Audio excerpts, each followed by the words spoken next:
listening to the T21 podcast, brought to you by Down Syndrome Group of the Ozarks. Our mission is to bring life and wellness to families who are advocating towards a community of inclusion for individuals with Down syndrome.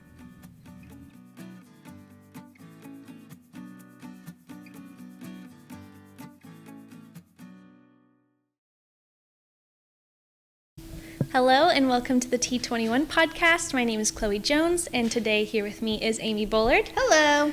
Here on the T21 podcast, we explore topics that are relevant to the Down syndrome community in 21 minutes or less. And today we're actually going to be talking about the topic of staff and direct care support, which I'm really excited to talk about. But first, I just wanted to invite you to subscribe and like this podcast episode. And then if you find that this topic resonates with you or one of the topics that we've talked about, feel free to share that with your friends and family. We want to get this information out to as many people as possible, and you can help us do that. One of these days, I'm going to do that in one breath, and I really want to try it.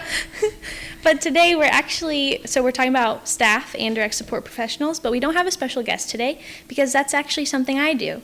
So I'm excited to be interviewed today. I love this. I love interviewing you. Yeah. So a lot of you probably are very familiar with the terms of staff, support staff, personal care assistants, but some of you may not be well versed in that. And so today's whole podcast is talking about how to get that process started, and from Chloe, what it looks like to be that person and have that person in your home. And it's not a one-size-fits-all approach. There are very, very many different avenues that can be gone down to get to this point. And so we want to mention that we are in Missouri, and so everything that we're going to talk about as far as process goes is from our area. And so I'm sure it's very, very similar in the areas that you guys might be listening from, but this is what it looks like for us. Exactly. And so in our area, in order to get staff or a personal care assistant or whatever you want to call it, because there's many, many terms out there for it, the first step is starting with the Springfield Regional Center. They are the funding body for all services. And so you start there, and then you get a coordinator through what's called the next step or first steps, and that person then can fill out waivers in order for you to qualify for personal care assistance. Now, that is to get funding for that. If you want to pay out of pocket, there are other agencies that you can go through to get the same type of services. Yeah. So, Chloe, I really want to hear about how you got started with this process. Yeah. Well, it's actually kind of funny because I was working in the local hospital, and I was a nurse's assistant, and one of the nurses I was working with that specific patient was like, "Do you do in-home care?" And I was like, "Yeah, I babysit." I do that on the side. And she was like, "No, like, do you help, like, even people that cannot move at all?" Which was actually a friend she was speaking about. And so I went to meet the family, and they are just incredible, and I'm just so lucky to have them. And my friend, or my client, as your staffing would say, is your client, she cannot move her body except for just one arm. So I had to learn how to care for someone. I'd never cared for anyone besides just the patients at the hospital before. So I had to kind of navigate that, and also really brought me in intimately to just the special needs community. And that was just opened my eyes to everything that involves this community. So after that, then I was messaged on care.com, actually. I was wanting something on the side, and a family reached out to me and said they had a son with Down syndrome, and then he became my second client. I don't like saying client. My friend. Because, he's yeah. So that's how I got involved with it, and that's actually how I found the Down syndrome community. I tutored people in high school that had special needs and Down syndrome, and I also volunteered in the SPED classroom at Sunday school when I was in like middle school. But so this fun. Like really brought me into what it's like each day living with someone that has physical disabilities or developmental disabilities. So that's how I got into it, and I loved it. It completely changed the course of my life, really. Yeah. So, yeah. I didn't know that you had a client before your sweet, sweet boy. So that is really cool. Yeah, and I'm still with her today. Oh, that's awesome. We're good friends. She's fun. It's actually interesting. So whenever you meet a family, I mean, obviously you want to be a good fit. And something that was really important to her parents was that she just had fun. Right. And she's really picky. So for about a year, she would not speak to me. I remember one time I was eating and I looked up and she was looking at me and I was like, because she never looked at me. And so it took years of like nurturing that relationship, and now we're like the best of friends, and it's so fun. That is so sweet. I love that. So when you're in a home, what kind of supports do you provide the families? Yeah, so if a family has funding, so there's, like you said, out of pocket, or you have state funding, which is what we're talking about, direct support professionals. So if they have funding, they also have a plan. So the plan is made up of state requirements, the parents' wants, therapists, the school. They all come together and create a plan for the goals of that individual. So what I would do each day, I have to meet almost all, they'll say all of the goals. So what I would do is work on sensory input, so tactile input, proprioceptive, vestibular. So in each activity I did, we'd have to gear it towards that, because those were the goals that those individuals were working on. Okay. As well as following the therapist goals. So for instance, they really wanted them to learn how to stand on one foot. So we practiced that all the time, did curb walking and practice going up the stairs 1 foot at a time. And so that would be practicing fine motor skills, gross motor skills. My first client, I'm not going to say that anymore, my first friend that I work with, think that sounds better. She can only use one arm, really. So we practice tactile input with her hands and fine motor skills for someone that doesn't have as much mobility. So, but ultimately, you're following the goals of the parents, the therapist, that whole support system. So what I'm hearing you say is, it's not just going and having fun and playing. It's going and really working on very specific skills. Yeah, to help them be more independent. Yeah, that's cool.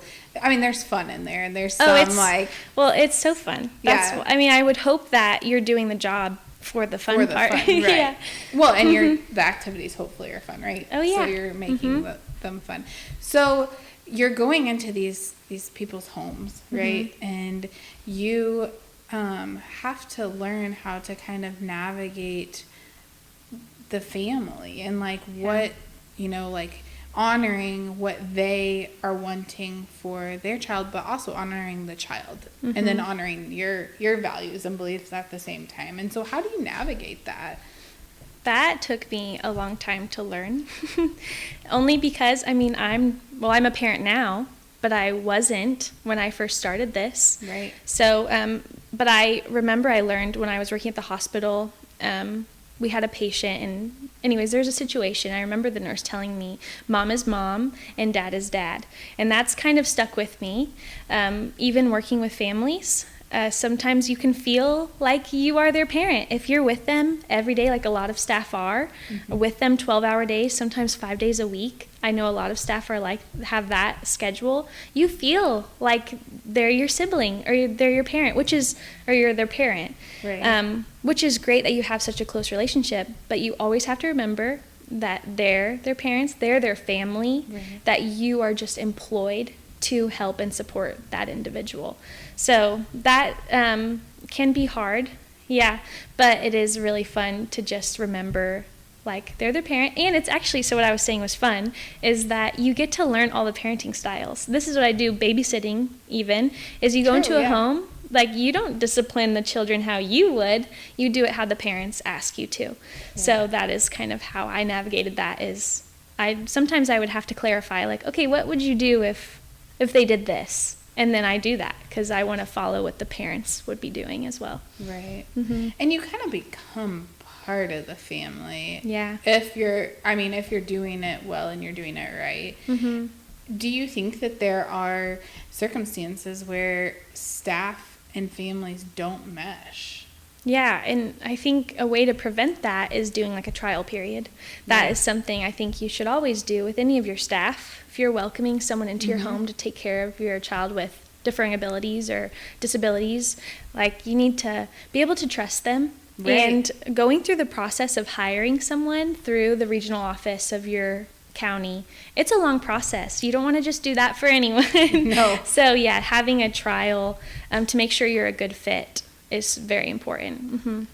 Yeah, because and I think it's okay for parents to say like this isn't working, and to not just do it because we need somebody, right? Yeah. Like keep looking until you find a good fit for your family. But also as a staff, if you're walking into a situation where it's going against your beliefs and values, it's also okay to walk away. Oh yeah. Because it's okay to do things that are different and hard, but it's not okay to do things that you go against what you believe in. Exactly. And so I think that's an okay thing to do as well. And you don't want to stay in a situation, especially working with those individuals. You don't want to stay in a situation where you're having any kind of negative feelings in just because of how enmeshed you are with their family and life. Right. I just think, I mean, depending on who you are, that can be dangerous. Oh, it could for be anyone. Very dangerous. And it could be, and you're not benefiting the client at that point in time. So, yeah. Very cool. But it is so fun.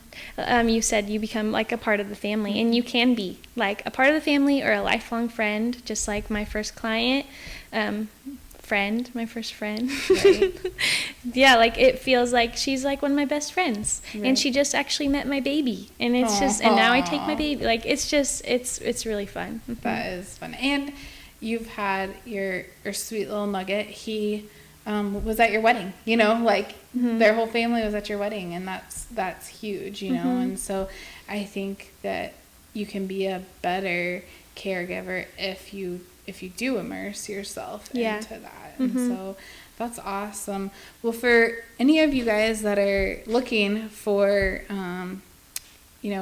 caregivers or support staff or whatever, what are some agencies that they could look into? Well, this is kind of the hard part, and I know a lot of families kind of get stuck on this, is because it's kind of about who you know. Just like that nurse asking me that day.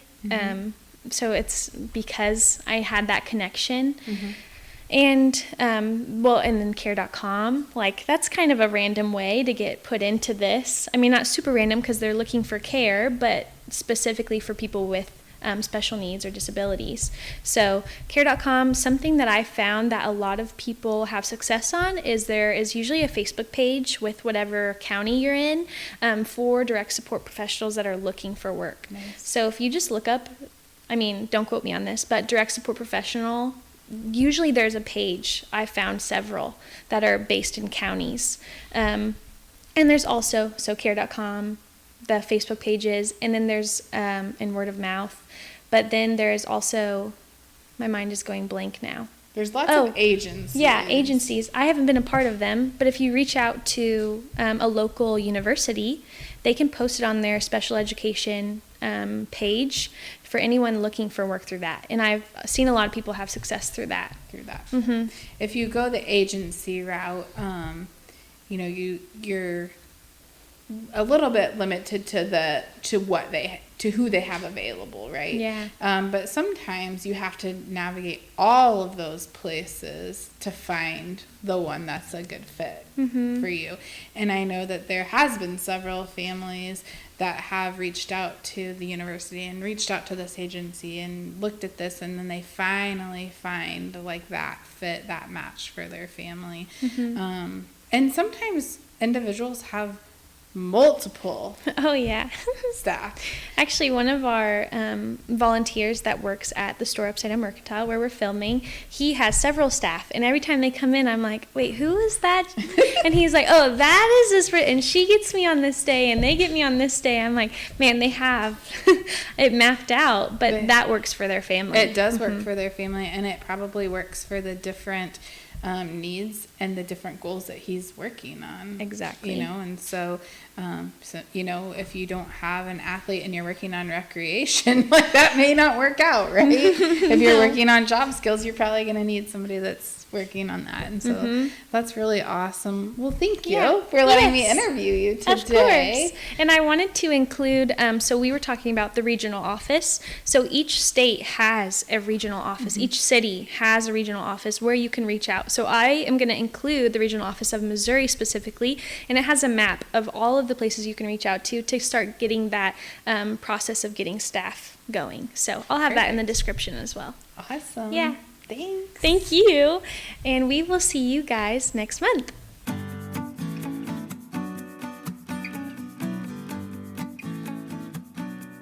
If you would like to learn more about Upside Down Mercantile, you can go to shopupsidedown.com or visit us on Commercial Street in Springfield, Missouri. If you have a topic you'd like to know more about, you can email them to info@dsgo.life.